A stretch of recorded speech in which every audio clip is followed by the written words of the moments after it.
You know, we all want to emote, don't we? We all want to communicate. We talk about communication so much here on the channel. But how do you do that? What are some key attributes that you can go looking for in your singing, that you can go looking to develop? Because this is a skill. This is something that you have to practice. You've got to work on. Sound check. Check 1, check 2. First and foremost, you've got to connect with the song's emotions and message. So many singers, when I ask them, you know, what is the lyric about that you're singing about? What are the lyrics saying? It's not uncommon for a blank stare to suddenly come over said singer and go, yeah, actually, what are the lyrics? The only way you can emote anything is to know what you're singing and connect the emotional status of those lyrics into what you're singing. Now, if you're a professional singer, this becomes a little bit more challenging because you're often being asked to sing songs that you may not have any personal connection with. But as avocational singers, we have that great, I guess, benefit of being able to choose songs that we do feel we connect with. So the next point, practice vocal techniques that emphasize emotion. So how do you do that? Well, you do that by utilizing dynamics to create intensity. Loud and soft in singing is a bit like light and shade in the visual art form. And when you create light and shade, you create contrast, you create depth. And using dynamics to create that sense of shift is really beneficial in your storytelling. And that's a really important point. Experiment with different vocal tones and textures to express emotions.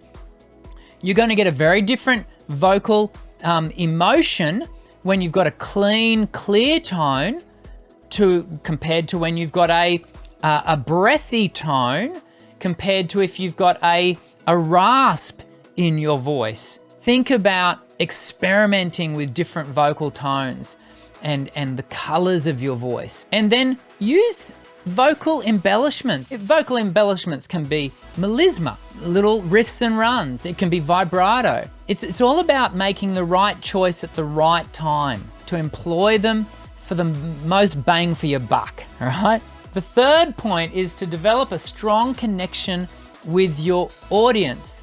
Well, that's what this is all about, right? It's all about developing a connection with your audience. We do that through eye contact. You've heard it said many times, the eyes are the windows to the soul, but it's only when you actually make eye contact, when you are actually able to really zone in on another human being.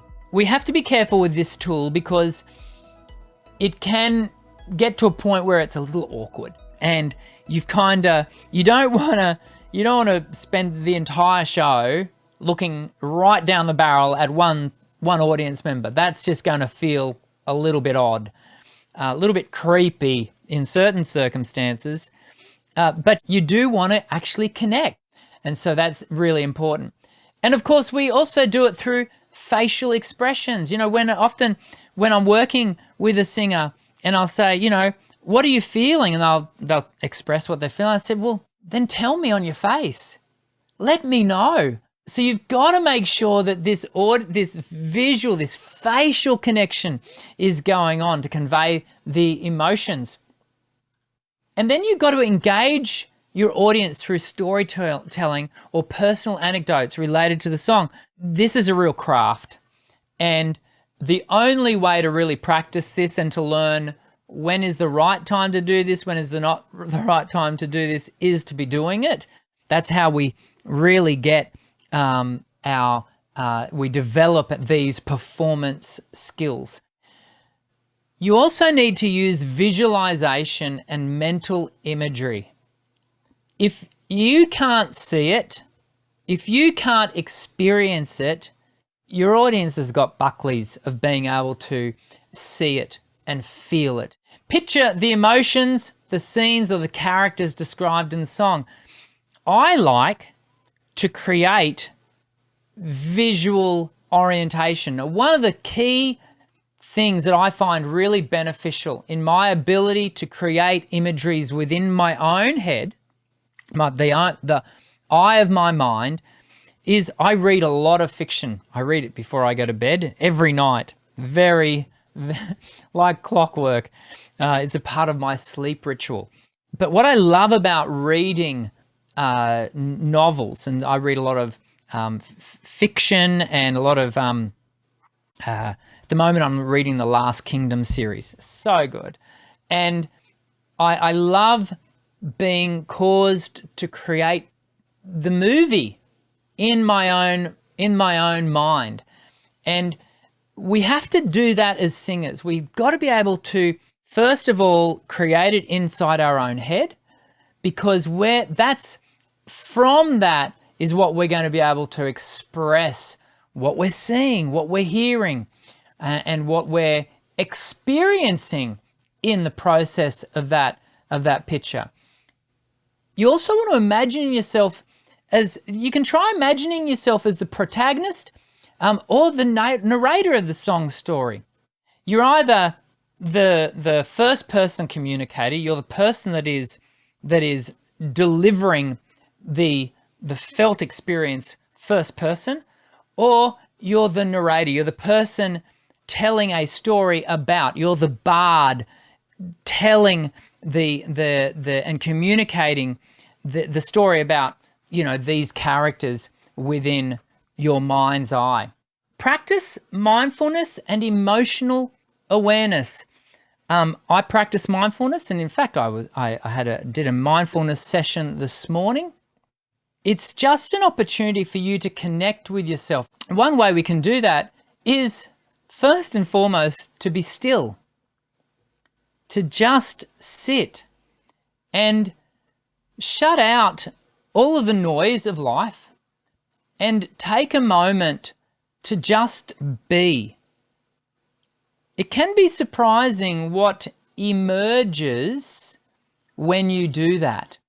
And so you want to take time to reflect on your emotions, because if you can reflect on that sensation, then you can almost add that into your kit bag, those number of things that you can express with.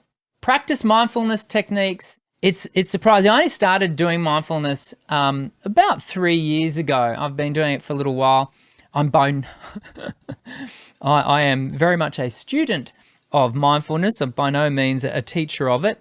But it is surprising how over the time that I've been practicing mindfulness, how I think have become a little bit more aware of my emotional center, just a little bit more aware of how I feel at any given moment, and being able to be a little bit more nuanced in expressing how I feel.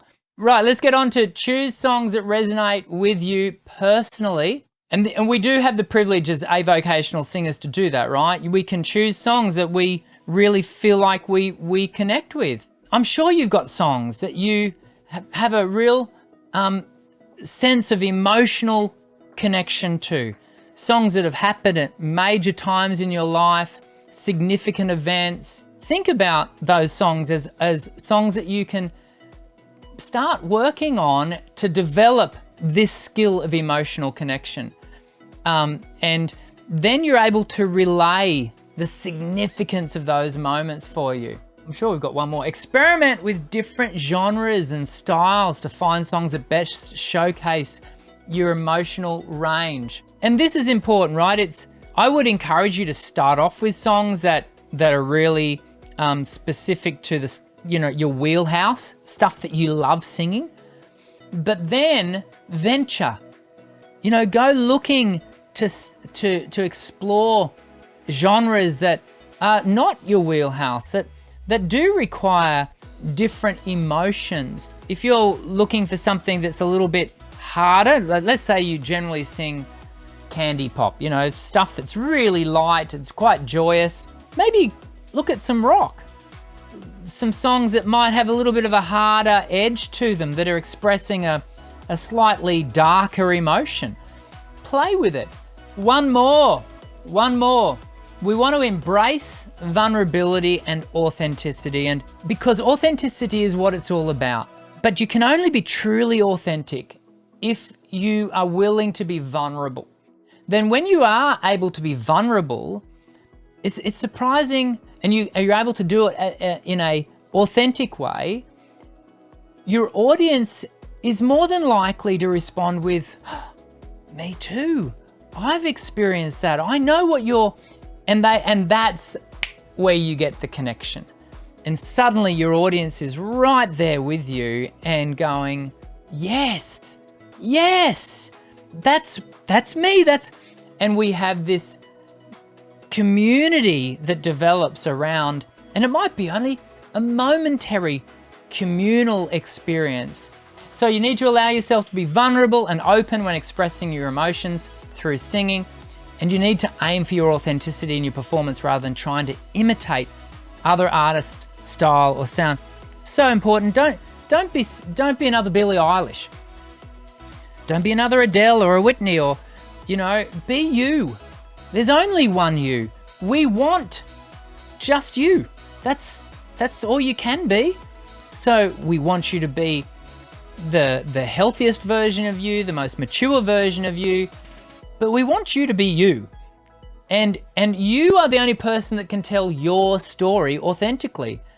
Certainly someone else can come along and tell your story, but it will only ever be a retelling of your story. It won't be actually their story because it's your story.